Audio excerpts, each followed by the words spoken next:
TikTok নিয়ে থাও। এমন করে বলবো না, আমি টিকটক করতে ভালোবাসি। তুমি যে বাড়ির বউ, তোমার কি দেখছো কেউ কইবো তুমি যে বউ? আমি একজন প্রবাসীর বউ, সেটা ভুলে যেও না। আর আমি তো একটু টাকা পয়সা উড়াবো, তারপর টিকটক করবো, মেকআপ করবো, সারাদিন ভালো ভালো খাবো। তারপরে তো সংসার একটা খেয়াল করতে হবে, তুমি ছেলের বউ, তুমি তো আর এবারে মেয়ে না। ছোট ছেলে বিয়ে করা এক সমস্যা কি, উনি কাজ করবে, সমস্ত বাড়ির কাজ আমি করতে পারবো না।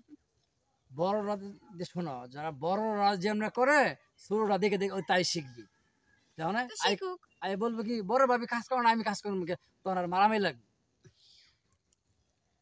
বড়দের দায়িত্ব একটু বেশিই থাকে, আমি না হয় দায়িত্ব হিসেবে পালন করবো এটা, এখন আমি কি, টিকটক করানো। আমি তো মার্কেটে যাইতেছি, তুমি একটু খেয়াল রেখে কিন্তু। আচ্ছা ঠিক আছে, এই যে ভাবে যখন কোন শোনো, কাজে গেছে, 5-6 হাজার টাকা লাগবে, একটি শাড়ি পছন্দ হয়েছে, অনলাইনে অর্ডার দিছি। তোমার তো খালি গয়না গাড়ি, এই শাড়ি, এই আলতা সোনু, মানে আছেই একটা না একটা। আমি তো প্রবাস থাকি, মানে আমরা প্রবাস না, যে টাকার একটা মেশিন মনে হয় তোমার কাছে। আচ্ছা, তুমি বিদেশ থেকে টাকা পাঠাইবা, আমি টাকা উড়াইবো, এটাই তো।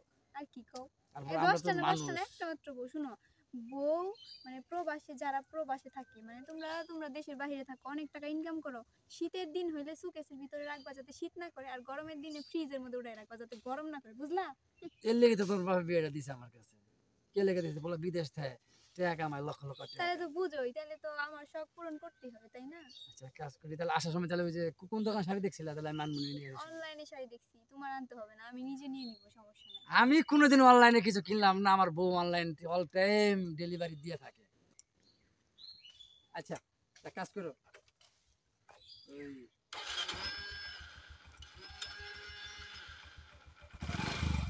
তাহলে আমি যাই, তুমি খেয়াল রাখো। হ্যাঁ আচ্ছা যাও, টাকাটা তাড়াতাড়ি পাঠাই দিও। তো করে বললাম আপনার ছোট ছেলেদের বিয়ে করে, আপনি তো তা করতেছেন, আপনি তো শুনবেন না ছোট কেন? ছেলে বড় ছেলের বিয়ে করাইছে, তুমি তুমি তো কাজ কাম, সংসারে তো কোনো দায়িত্ব নাই তোমার। সংসারে কোনো দায়িত্ব আছে, খালি টিকটক নিয়ে ব্যস্ত। টিকটক করবো না, আমি আজকালকার যুগের মেয়ে, বুঝলে? আজকালকার যুগের মেয়ে বুঝতে পারছি তো, কিছু সংসারের তো কিছু কাজ কাম তোমাদের বুঝে নিতে হবে। সেটা আমার মাথায় ধরবে না, ওইসব কাজ আমি করতে পারবো না। বাসায় অনেক কাজের লোক আছে, ওরা করবে। খাবার নিয়ে আসো, যাও খাবার নিয়ে আসো, কটা বাজে? আমি 11। পারবো না, পারলে যে খাই আসেন, নয়তো নাই। আমার পুলাটা আসলে বিয়ে করে আমি ভুল করছি। আসলে তোমার মতো এই এরকম বউ নিয়ে আমি ছাই খাইছি, বিয়ে করে ছেলেদের বিয়ে করে তো ছাই খাইছি। ছোটটারে বিয়ে করে এখন গোবর খান। মেয়েটা একবারে খালি খাবার নিয়ে বউ, তাই খাবার নিয়ে সময় মতো নিয়ে আসতে পারে না, খুব খারাপ লাগে। কি বন্ধু, কি এর হাউ কাউ আরে করতেছ? বন্ধু, হাও গায়ে সকাল থেকে কাজ কাম করতেছি, এই পুলার বউরা কোনো খোঁজ খবর নাই, কোনো কি কাজ করতেছে নাকি, খাবার টাবার 11টা বাজে গেল গায়ে, এখনো কোনো খবরই নেই। আরে, কাজ করতে করতে যখন যান বাইরে যাইতেছে, পেটে কিছু নাই, 11টা বাজে। আরে ভাগ্য রে, তোর কাছে আমার শালিটা বিয়া দিলাম, সে গেল গা মইরা।